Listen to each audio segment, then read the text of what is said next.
about her son. And so Jael was the prime example, as Commander Sisera stumbled into her tent seeking refuge.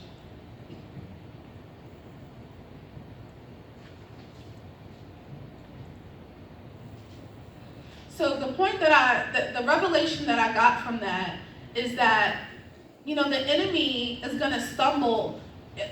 First of all, we're connected with people. We got Jaels, we got Deborahs, but God is just linking us and connecting us with people who are like-minded. And, the enemy stumbled into Jael's tent. I don't think anyone, prepared her. She just did what she did.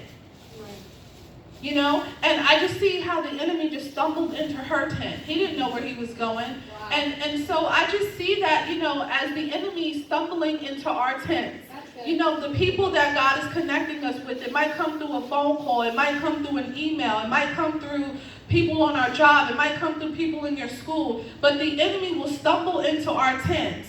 Come on. And God will use us to take him down. Hallelujah. All right. Hallelujah. Come on now. God is linking us with other churches and ministries and people that have our best interests. Woo! And God will allow issues to stumble into our tents to identify and be instrumental in killing the very thing that was trying to take that person out. Amen. And not only individually, but corporately. So as I'm just reading this, I'm just getting the revelation. God is speaking corporately. I just keep hearing that word.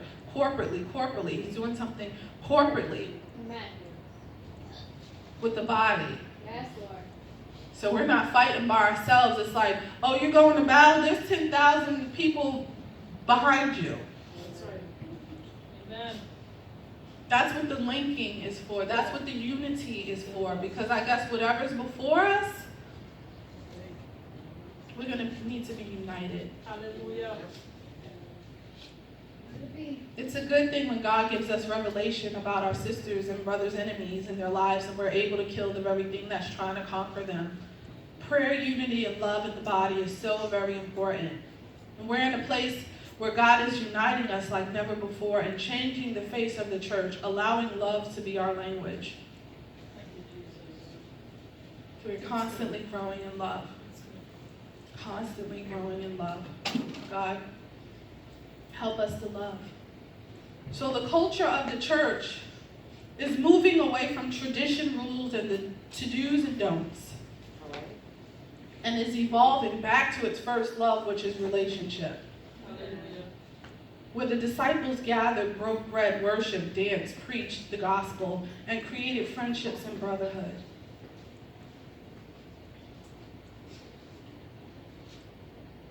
Because intimacy with the Father brings intimacy with his people. Amen.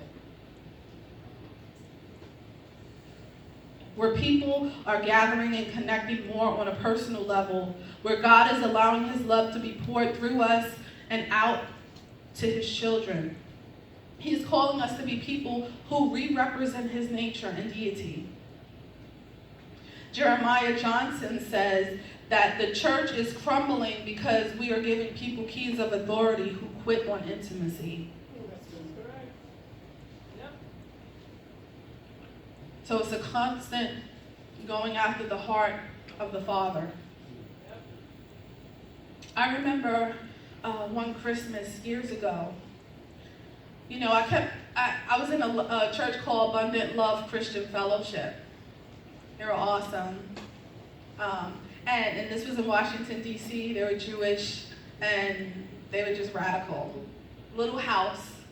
And we have people like Joshua Bills and I can't even name, just people who are giants in the Lord. And they just come to this little house in Washington, D.C. and we just get racked on the carpet. And that was just normal. And so I was around love, and I was hearing love. And I was thankful that the Lord sent me there because it's one thing to hear about love and it's another thing to see it in action. Yeah. And so for years it was like love, and I'm like, I don't know how to get this love thing. And so I remember one day I was so frustrated. And so I sat at my Christmas tree and I got on my knees and I pretended that there was a box under my Christmas tree with a bow on it and that it was a gift. So this was a prophetic act. And I sat there and I took